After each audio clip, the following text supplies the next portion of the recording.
hoje vou dividir com vocês como foi a consulta da Pérola no Dr. Zamustak. O Dr. Zamustak dispensa a apresentação, mas se você é novo, nova no mundo do T21, deve ter ouvido falar, mas não sabe a importância dele. O Dr. Zamustak, ele é médico, pediatra, geneticista, responsável pela equipe de genética do Hospital Infantil Darcy Vargas e também membro do Down Syndrome Interest Group, que, creio eu, deve tratar aí a nível internacional dos assuntos referentes a T21. Eu estive no consultório do Dr. Zamustak antes da Pérola completar 1 ano. E hoje meus retornos são semestrais, dependendo do quadro clínico da Pérola. A clínica do Dr. Zamustak fica no Morumbi. As consultas do Dr. Zam não são muito baratas, porém, se você se programa e se planeja, fica muito tranquilo. E eles têm uma equipe também preparada para o atendimento, caso você não queira passar especificamente com o Dr. Zam. E inclusive a doutora Roberta Mustak, né, fisioterapeuta, também está lá com ele. Você se sente muito feliz porque você percebe o profissionalismo e também o conhecimento de toda a equipe. A consulta dele, no meu caso, levou mais ou menos 4 horas e passou por algumas etapas. Então, primeiro ele fez uma entrevista comigo e com meu marido, buscando saber quem éramos, onde trabalhávamos, o que fazíamos, se tínhamos doenças, né, pré-existentes, se éramos primos, se tínhamos algum outro caso de síndrome de Down na família. Então foi um bate-papo ali para mapear a família. Depois ele perguntou a respeito de gestações, ouviu tudo que eu tinha para falar a respeito disso. E por fim chegou na gestação da Pérola, onde antes da consulta eu já tinha enviado para ele todo o material que eu tinha em PDF de exames do nascimento até aquele momento, e ele já tinha analisado, avaliado. Por fim, ele fez o exame clínico, que foi bem semelhante a um exame de um pediatra. Para finalizar, ele abriu a consulta para perguntas. Eu acho que o meu maior objetivo nessa consulta foram 2. O primeiro objetivo na consulta foi saber se tinha algo que eu ainda não sabia que poderia mudar a história da Pérola. E o segundo ponto foi falar com quem sabe. Então segue aí 5 pontos importantes que eu levantei da consulta do Dr. Zam. A primeira dica, e muito importante, é a necessidade de se ressignificar o preconceito. Ver o preconceito com outros olhos. Questionar o próprio preconceito. A pessoa com síndrome de Down, ela tem 3 características marcantes: a deficiência intelectual, a hipotonia e, por último, o fenótipo, que é aquela aparência Down. O Down é facilmente rotulado como deficiente, apontado como deficiente. Então é importante ressignificar o preconceito. Se perguntar, será? A dica número 2, ele me perguntou: você acha que a sua filha não vai ter capacidade de aprender? E ele me falou: ela não é burra, ela não vai ter dificuldade em aprender. Pelo contrário, ela vai ser muito inteligente e vai aprender rapidamente. A questão maior é na qualidade de informação que você passa para ela.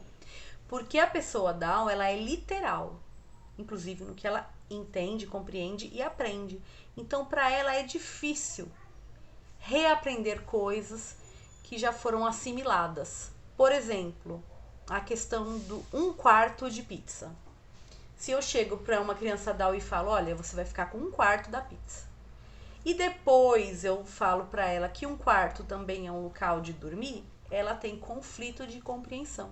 Sabemos sim que a criança Down tem déficit de atenção, lentidão no processamento das informações, dificuldade de memorização, dificuldade com linguagem, mas se ela for ensinada, estimulada de forma adequada e específica para a dificuldade dela, ela tem sim capacidade de compreensão. Por isso é extremamente necessário as terapias, que são então a minha dica número 3.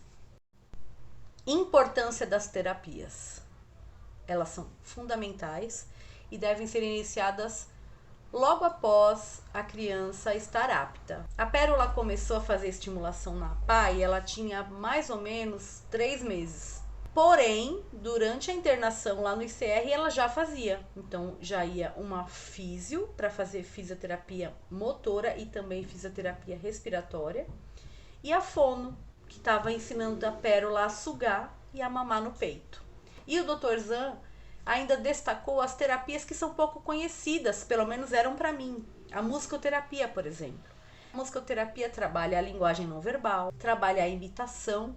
E eu tive a oportunidade, inclusive, de trabalhar com a musicoterapeuta Rose Rodrigues. Eu vou deixar aqui o Instagram dela no vídeo. E pude ver realmente os benefícios. A Pérola ficou muito mais concentrada, atenta, feliz. Além disso, eu percebo que ela acessa facilmente as memórias do que ela aprendeu na musicoterapia. Além disso, o Dr. Zan citou a importância do acompanhamento terapêutico, principalmente na fase escolar. Esse acompanhante terapêutico, ele é responsável por ajudar a criança, o jovem, a compreender os conceitos que estão sendo trabalhados na escola, por exemplo, e também fazer essa interface entre o aluno, entre os amigos, né, os outros alunos e a criança, entre o professor e a criança. Mas resumindo, buscar um acompanhante terapêutico, buscar uma escola inclusiva e trabalhar as terapias das mais variadas formas possíveis. A quarta dica é um combo que se refere à vacinação e nutrição da pessoa com síndrome de Down. A vacinação, ela é comum, a mesma que uma outra criança precisa tomar. O que o Dr. Zan orienta é que tenhamos 2 cuidados. O primeiro é que, se possível, dê as vacinas da rede particular, aquelas vacinas complementares que a rede pública não dá. A segunda dica referente à vacinação é que a criança Down, ela possui uma eficácia do rendimento da vacina menor, um pouco menor do que uma criança típica.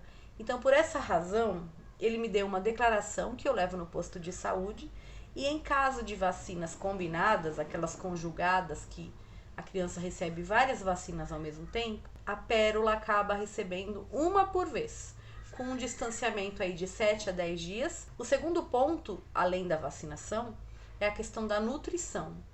O Dr. Zan preconiza o uso da dieta dele porque é uma dieta neuronutritiva, ou seja, é uma dieta que atende às necessidades do corpo, mas também à mente. Eu, particularmente, não adotei essa dieta e preferi uma dieta balanceada, porém mais próximo da realidade da minha casa. Isso é muito particular e muito pessoal, mas qualquer coisa é só dar uma olhadinha no Google, tem muita coisa a respeito dessa dieta e os alimentos restritivos e os alimentos permitidos. Por último, a dica número 5 se refere à autonomia da pessoa com síndrome de Down. A autonomia de uma criança Down, ela está diretamente ligada ao que os pais e a rede de contato dessa criança oferece. O Dr. Zan falou muito do abuso sexual nos jovens com síndrome de Down, mas ele se colocou super à vontade para, no momento oportuno, conversar comigo a respeito disso, a respeito de formas de se criar um adolescente, preparando inclusive para um relacionamento amoroso, uma vida sexual ativa e inclusive gravidez e filhos. Muito bom saber que existe um prognóstico de uma vida longa, que é o que eu espero, que a minha filha tenha uma vida longa, feliz e saudável. Espero de verdade que vocês aproveitem desse conteúdo e não deixem também de seguir o Dr. Zan nas redes sociais, ele e a doutora Roberta. Eles postam muito material, muito conteúdo, estão sempre abertos para conversa, para tirar dúvida. É realmente aquele médico que você vai levar para a vida inteira. No meu próximo vídeo eu vou falar a respeito do BPC, Benefício de Prestação Continuada, que a pessoa com síndrome de Down tem direito, e como eu fiz para conseguir. Um beijo, se cuidem, vocês estão no Pérola na Passarela.